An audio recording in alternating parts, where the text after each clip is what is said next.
वर्तमान में झारखंड राज्य का जो परिदृश्य है उसमें जो अफसरशाही बिल्कुल अंग्रेजों से भी क्रूर डोमिनेट करते हुए शासन प्रशासन को चला रही है। दादा लेकिन बहुत सारे आंदोलन हुए अभी, जैसे हमने महिलाओं से बात किया कि लोग डीसी के पास जाते हैं तो जैसे ही महिलाएं बोलती है कि हम बूढ़ा खाप से आए हैं, डीसी अपना सीट छोड़कर चल दी। कंपनी पूरी तरह से इलीगल है, वन जमीन आता है, वन जमीन का वन कानून है, पर्यावरण का हर चीज़ जो गाइडलाइन है उसका अनफॉलो करते हुए लगातार कार्य कर रहे थे। हम लोग भी गए थे, डीसी का जो मामला है उस पर हम लोग भी गए थे, लेकिन सुनवाई नहीं हुई।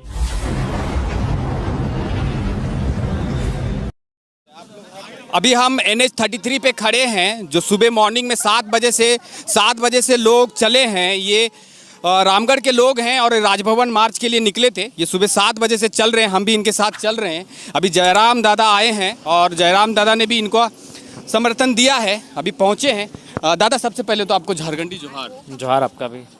दादा जिस तरह से ये लोग आंदोलन कर रहे हैं, वहाँ पे भी आप रामगढ़ में भी थे, रामगढ़ में भी आप आंदोलन करते आ रहे हैं, तो अभी ये लोग राजभवन जा रहे हैं, तो लगता है आपको कि राजभवन जाने से इनकी समस्याओं का हल हो सकता है? देखिए, भारत एक संवैधानिक देश है और राज्यपाल कहीं ना कहीं राज्य की जो संवैधानिक प्रक्रिया है उसके सर्वोच्च है, रहनुमा है।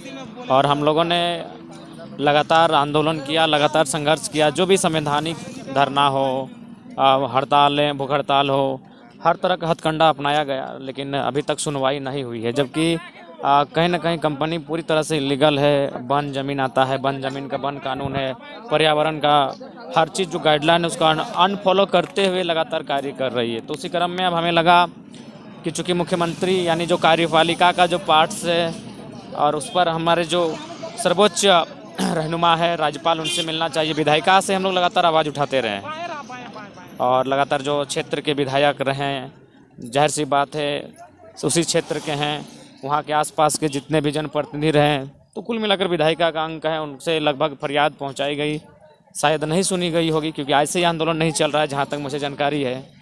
तो अब हमें लगा कार्यपालिका का जो सर्वोच्च अंग है राज्य का, उनके पास हमारा ये मैसेज जाना चाहिए। इसीलिए हम लोग लोकतंत्र के चौथे स्तंभ के माध्यम से उन तक ये अपना मैसेज लेकर जा रहे हैं और उन्हें संदेश भी देना चाहेंगे कि अविलंब जैसे ही राजधानी पहुंच जाए राजभवन के सामने, हमें उम्मीद करते हैं कि राज्यपाल महोदय विलंब ना करते हुए हमारी फरियाद को सुननी चाहिए, क्योंकि पदयात्रा करते हुए जा रहे हैं। हम लोग कोई धरना में बैठने नहीं जा रहे हैं।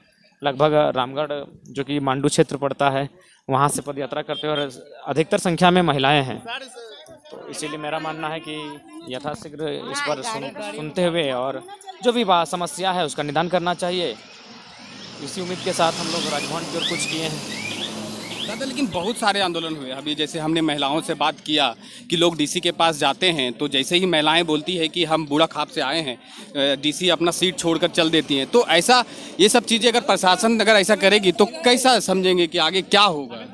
देखिए, ये तो किसी से छुपा नहीं कि जो वर्तमान में झारखंड राज्य का जो परिदृश्य है उसमें जो अफसरशाही बिल्कुल अंग्रेजों से भी क्रूर डोमिनेट करते हुए शासन प्रशासन को चला रही है। ये सच्चाई है। तो लेकिन फिर भी अगर वास्तव में संविधान जिंदा है, लोकतंत्र जिंदा है, तो इनकी फरियाद, इनकी मांग सुननी चाहिए। और हम तो अब राज्यपाल महोदय के पास ही जा रहे हैं, इसलिए ताकि बीच में कोई बोल ना सके कि हम तक ये बात नहीं आई। जाहिर सी बात है, हम लोग भी गए थे, डीसी का जो मामला है उस पर हम लोग भी गए थे, लेकिन सुनवाई नहीं हुई। इसलिए अब हम लोग आगे की ओर कुछ कर रहे हैं।